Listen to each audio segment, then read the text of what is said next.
सूचना दर्पण न्यूज से किशन सोलंकी। हम अभी पहुंचे हैं ग्राम पंचायत हरनावदा। हरनावदा के जो वर्तमान सरपंच है ईश्वर सिंह जी सिसोदिया, और उनके भाई है जो प्रतिनिधि भगवत सिंह जी सिसोदिया, वो हमारे साथ हैं। उनसे हम बातचीत करेंगे कि उन्होंने हरनावदा की जो जनता है उनको सरपंच पद पे बिठाया इस कार्यकाल के अंदर, और जनता ने अच्छा मौका दिया इनको। तो इनसे जानकारी लेंगे ग्राम पंचायत के प्रति कि इन्होंने क्या क्या विकास करवाया है, शिक्षा के क्षेत्र में क्या हुआ है और पेयजल के क्षेत्र में क्या हुआ है। तो आइए मिलते हैं सरपंच साहब से। सरपंच साहब नमस्कार। धन्यवाद सर। सबसे पहले हमारे चैनल में आपका स्वागत है। धन्यवाद। और सर सबसे पहले ये बताइए कि अपनी एक राजनीतिक स्टार्टिंग बताइए कि आपने कहाँ से शुरू की, कहाँ तक पहुँचे, क्या हो रहा है, क्या चल रहा है। देखो, हम तो एक सामान्य परिवार में जन्म लेके, और हमारी कोई राजनीतिक विरासत नहीं थी जी। और हम बिल्कुल एक जीरो लेवल से उठे हैं जी। और कुछ बदलाव के लिए राजनीति में आए हैं। बिल्कुल। तो बदलाव अब आप देख सकते हैं, जो भी आपने यहाँ के देखा है, बदलाव की बयार चल रही है और आगे भी चलती रहेगी। जी। और आप लोगों का सहयोग इसमें अपेक्षी है। लोगों का पूरा सहयोग मिला है और आगे भी मिलता रहेगा। जी। तो सरपंच साहब जैसे अभी आपको इस कार्यकाल के अंदर जनता ने चुना है और सरपंच पद पे, तो आपने ऐसे क्या क्या मुद्दे थे जिनको आपने सफल करवाया विकास के प्रति? क्योंकि बात करें सबसे पहले तो शिक्षा की, क्योंकि शिक्षा के बिना आज के टाइम कुछ नहीं है। तो शिक्षा के प्रति आपका रुझान क्या रहा है? क्योंकि आप एक टीचर रह चुके हैं, आपको हर चीज़ का नॉलेज है कि शिक्षा का क्या लाभ है और कहाँ तक ले जाती है शिक्षा। देखो, एक संस्कृत में एक श्लोक कहा गया कि अलसस्य कुतो विद्या विदस्य कुतो धनम अधनस्य कुतो मित्र मित्रस्य कुतो सुखम। जी। कि आलसी को विद्या नहीं मिलती है बिल्कुल। और बिना विद्या के धन नहीं मिलता है, बिल्कुल। और धन नहीं है तो आपको सुख नहीं मिलता है। बिल्कुल। तो इस वजह से शिक्षा बहुत ज़रूरी है और शिक्षा के क्षेत्र में हमने काफ़ी प्रयास किए। जितने भी यहाँ पोस्टें खाली थी उनको भरवाई गई है और आंगनवाड़ी के क्षेत्र में नए नए केंद्र खुलवाए गए हैं। जी। और मैं खुद ही एक टीचर होके, मैं जब जब जब भी आप यहाँ कोई टीचर ट्रांसफ़र होकर चला जाता है, कोई पोस्ट वैकेंट होती है, मैं मैथमेटिक्स का हूँ, तो मैंने स्कूल में विदाउट एनी चार्ज क्लासें ली है बिल्कुल। और उनका टाइम टाइम पे उन बच्चों का मैं सिलेबस पूरा करवाता रहता हूँ। जी। तो लोगों को काफ़ी अपेक्षा है और हम करते रहेंगे आगे भी। जी। और हमने ये घोषणा पंचायत के क्षेत्र में हर 26 जनवरी 15 अगस्त पर हम बच्चों को मोटिवेशन देते रहते हैं। और कुछ हमने पंचायत प्रोत्साहन योजना चला रखी है विद्यार्थियों के लिए। जी। जो बच्चा 12th क्लास में टॉपर आता है स्कूल की तरफ से, उनको 5100 5,800 रुपये, बिल्कुल। और 10th में 2100 रुपये, और 8th में उनको हम 1100 रुपये इनाम के तौर पे राशि प्रोत्साहित करते हैं और बच्चों का हौसला अफजाई करते हैं। बिल्कुल। और विद्यालय के लिए जो भी प्रिंसिपल, यहाँ के BLO वगैरह, जो भी प्रिंसिपल, जो भी हम विकास के लिए जो डिमांड करते हैं पूरी करते हैं। शिक्षा के क्षेत्र में हरनावदा पंचायत स्कूल में आप भ्रमण करिए और वहाँ देखिए कि हमने बच्चों के लिए ट्रैक बनाया है पूरा। जी। बच्चों के लिए, बच्चे आर्मी या पुलिस की जो तैयारी करते हैं। बिल्कुल। कि एक घटना घटित हुई थी कि हमें अब चुनाव से पहले की बात है, हरनावदा के 2 बच्चे थे। जी। तो वो आर्मी की तैयारी कर रहे थे। जी। तो वो भागते हुए जा रहे थे, तो यहाँ पुलिया क्या उनका एक्सीडेंट हो गया था। तो एक बच्चा तो पूरी तरह से एक्सपायर हो गया था और एक लगभग अपंग हो गया था। बिल्कुल। तो वो ये दिमाग था कि विचार में बच्चों को भी पुलिस की तैयारी करे जी। या फिर कोई आर्मी की तैयारी करे, उनके लिए भागने का ट्रैक होना चाहिए, तैयारी का ट्रैक। तो हरनावदा पंचायत में ट्रैक बनाया, आप देख सकते हैं जाके, वो बहुत बढ़िया है। जी। और खेल, एक तरह से आपको वहाँ खेल संकुल लगेगा वहाँ पर, और अच्छा विकास कराए और होता रहेगा आगे भी। तो सर जैसे अभी आपने बताया कि जो लड़के मान लो जो इसकी ट्रेनिंग कर रहे थे और इसकी तैयारी कर रहे थे, जैसे BSF पुलिस की, और वो एक्सीडेंट हुआ। एक्सीडेंट होने के बाद में आपने यूं एक ठान ली कि भी इनकी व्यवस्था है, जो इनका जो ट्रैक है खेल कूद का, वो अलग बनाया जाए। क्यों? बिल्कुल ऐसा ही विचार आया कि भाई रोड पे तो साधन चलते और भागने के लिए क्यों रोड ही है और कुछ नहीं है। तो हमने ट्रैक ये विचार किया कि एक स्पेशल उनका तैयारी का एक माहौल तैयार किया जाए वहाँ, और वैसा हमने तैयार करके लोगों को अर्पण कर दिया। और आगे भी जो भी लोगों की हमसे आशा रहेगी पूरी करते रहेंगे। बच्चे डिमांड करेंगे, उनकी आशा पूरी करेंगे, और पंचायत और देश के उज्जवल भविष्य की हम कामना करते हैं हमेशा।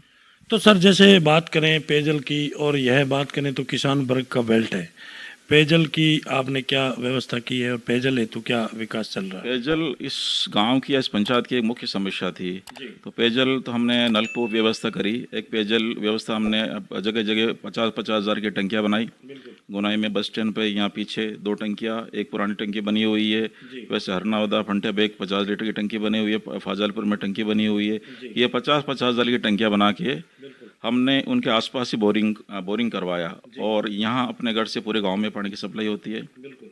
और लाइट के लिए सभी गांव में, बिल्कुल। कुछ 2-3 गांव बचे हैं उनको भी लाइट का प्रोसेस चल रहा है। बाकी अधिकांश गांव में रोड लाइट लग चुकी है। जी। तो आपको शाम को आइए, मिनी जयपुर दिखेगा आपको। बिल्कुल। बहुत ही अच्छा कि ग्राम पंचायत में आज इतना विकास हुआ है। जैसे सरपंच साहब ने बताया कि शाम के टाइम आइए क्योंकि आपको मिनी जयपुर दिखेगा। बहुत बड़ी उपलब्धि है। एक राजस्थान में देखें तो सबसे टॉप पंचायत है कि इन्होंने इतना विकास कराया है, रोड लाइटें वगैरह अच्छी व्यवस्था की है कि किसी भी प्रकार की कोई घटना नहीं हो, क्योंकि ऑन रोड ग्राम पंचायत है ये। तो हर तरीके से चौकस रखा जाए लोगों को। तो सरपंच साहब, वैसे और कोई जैसे विकास की बात करें तो और ग्राम पंचायत में जैसे रोडों की समस्या, ऐसी कोई समस्या जिनका निवारण किया हुआ? हाँ बिल्कुल। जो कच्चे रास्ते थे उनका दुरुस्तीकरण किया है। जहाँ पर एक एक हमारे हरनावदा गांव है पास में, जो मेन पंचायत हेडक्वार्टर है, बिल्कुल। वहाँ पर एक नदी, क्यासरी नदी गुजरती है। बिल्कुल। तो वो इतना समस्या थी वहाँ की, मतलब इंसान पशु तैर के जाते थे उस पार। बिल्कुल। बिल्कुल। तो लगभग 75 लाख रुपए की लागत से पुलिया बनाई और गांव वाले बहुत खुश हैं उससे। जी। और उससे क्या कि जो लगभग आधी गायें मर जाती थी बिल्कुल। उस पानी की वजह से, जी। ठंड में सिकोड़ के लोग तैर के जाते थे। जी। तो और एक हरनावदा का एक मान सिंह करके कोई व्यक्ति था। जी। जी। तो वो ऐसे ही उसने अपने कपड़े खोले, गठरी बांधी, तैर रहा था तो उसका उलझ गया और वो डूब के वहीं मर गया। जी। तो वो दिमाग थी कि अपन कभी बने तो अपन इस समस्या को जड़ से मिटाएंगे, और उसको पूरी तरह खत्म कर दिया। बिल्कुल। बहुत ही अच्छा। तो जैसे बात करते हैं सरपंच साहब, अभी एक अपने देश के जो प्रधानमंत्री हैं मोदी जी, उनके और आपके विचार मिलते जुलते हैं क्योंकि आप उनके विचारों पे चल रहे हैं, क्योंकि वो भी एक धार्मिक स्थलों पे और बहुत अच्छा काम कर रहे हैं। तो आपने भी अपनी ग्राम पंचायत में ऐसे कोई धार्मिक स्थल या कोई देखने लायक या ऐसी कोई किसी देवताओं की या ऐसा कोई मंदिर मस्जिद तैयार करवाया कोई? बिल्कुल, मोदी जी जो फीलिंग्स है देश के प्रति बहुत उज्ज्वल है जी। और अच्छी भावनाएं उनसे, उनकी भावनाओं से प्रेरित होकर हमने पंचायत के लिए कुछ देव स्थानों पे काम कराया। बिल्कुल। हरनावदा गुनाई के बीच में एक बजरंगबली का कॉरिडोर बनाया, आप जाते हुए देख सकते हैं उसको। बिल्कुल। और वहाँ एक खेत मोहल्ले के बजरंगबली को सुपुर्द किया। जी। और भविष्य में वहाँ मंदिर निर्माण का काम चलेगा। बिल्कुल। गुनाई में भी मंदिर का निर्माण लगभग पूरा होने वाला है। जी। और अभी कुंडिया, हमारे गाँव है कुंडिया, जी। कुंडिया में भी हमने सीसी रोड बनाया माता जी तक। बिल्कुल। एक पहाड़ी पर मंदिर बना तो पहाड़ी तक सीढ़ियाँ बना दी ऊपर तक, और माता जी का मंदिर निर्माणाधीन है। वहाँ एक अंतिम गांव है हमारा फाजलपुर में हमने उसके देव स्थान के चारों तरफ बाउंड्री करवा के हम वहाँ एक प्रतीकशाला बना रहे हैं। जी। जो एक वो छोटे मोटे प्रोग्राम होते रहेंगे वहाँ, बिल्कुल। बिल्कुल। और गरीब परिवार को वहाँ से लाभान्वित होते रहेंगे। जी। इसी प्रकार गुनाई में भी, हम यहाँ गुनाई में भी एक धर्मशाला का निर्माण चल रहा है। जी। इससे गरीब परिवारों को फ़ायदा होगा, टेंट वेंट का पैसा खर्च नहीं होगा, जी। और इससे लाभान्वित होते रहेंगे वो। बिल्कुल। क्या तो सरपंच साहब, बात करें अपन एक राजनीति की। अब राजनीति की बात करें तो मोदी जी का एक सपना है कि देश को भ्रष्टाचार मुक्त बनाना है। तो आपसे यही जानकारी लेंगे हम कि मोदी जी को रेगुलर अपने प्रधानमंत्री रहते आ रहे हैं और आगे भी यही लग रहा है। तो अभी इन कार्यकाल में, जैसे इसकी बात करें, पीछे के कार्यकाल में करें, तो आपका क्या अनुभव है कि भ्रष्टाचार बढ़ रहा है या कम हो रहा है, इसके बारे में? देखो, अपना चुनाव जो लड़े थे वो एक भ्रष्टाचार एक मुद्दा था। जी। हमने कसम खाई थी कि पंचायत को भ्रष्टाचार मुक्त करना, बिल्कुल। और बिल्कुल हमने पंचायत को भ्रष्टाचार मुक्त किया। जी। आप किसी से पूछ सकते, किसी से 1 रुपया नहीं लिया आज तक। बिल्कुल। बिल्कुल। पट्टे बनाने वगैरह के जो भी होता है, जी। साइन वाइन करने के, कभी 1 रुपया नहीं लिया। बिल्कुल। तो स्टार्टिंग लोकल गवर्नमेंट ये है। संविधान के अनुच्छेद 73-74 जो हमें संविधान संशोधन करके लोकल गवर्नमेंट को सपोर्ट किया गया था, तो उसका एक सपना कि बयार जो बदलाव की बयार लोअर लेवल से उठी जाए, तब जाके दिल्ली तक पहुंचती है।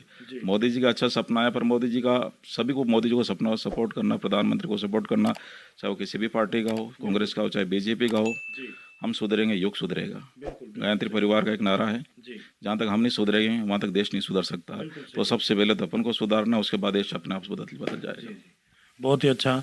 तो सरपंच साहब, अभी एक आखिरी सवाल है मेरा कि जैसे आपका कार्यकाल जो लगभग कांग्रेस की सरकार में निकला है और अभी वर्तमान में भाजपा की सरकार है, तो कई जो अपने नरेगा में जो काम हुए, विकास हुए हैं, पक्के कार्य, पक्के और कच्चे दोनों, 60-40 का रेशा रहा है इसमें। तो इसके अंदर पक्के कार्यों का जो माल मटेरियल का बजट समय पे नहीं आने के कारण ग्राम पंचायतों में थोड़ी सी विकास की गति है जो बहुत ही धीमी चली है, इसके बारे में क्या कहेंगे? देखो, कोई भी सरकार बदलती है तो 1-2 महीने सरकार को, अगली सरकार को कार्य समझने में लग जाता है। तो इसमें इतना सामने वाली सरकार पे भी इतना फोर्स नहीं करना चाहिए। हम सरपंच बने तो 2-4 महीने हमें भी सरपंच समझ में नहीं आई थी।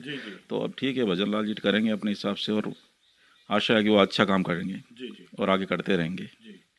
बहुत ही अच्छा। तो ये थी हमारी खास मुलाकात भगवत सिंह जी सिसोदिया उनसे, ग्राम पंचायत हरनावदा से। सूचना दर्पण न्यूज के अंदर इन्होंने जो हमें समय दिया उसके लिए बहुत बहुत धन्यवाद। धन्यवाद सर, धन्यवाद।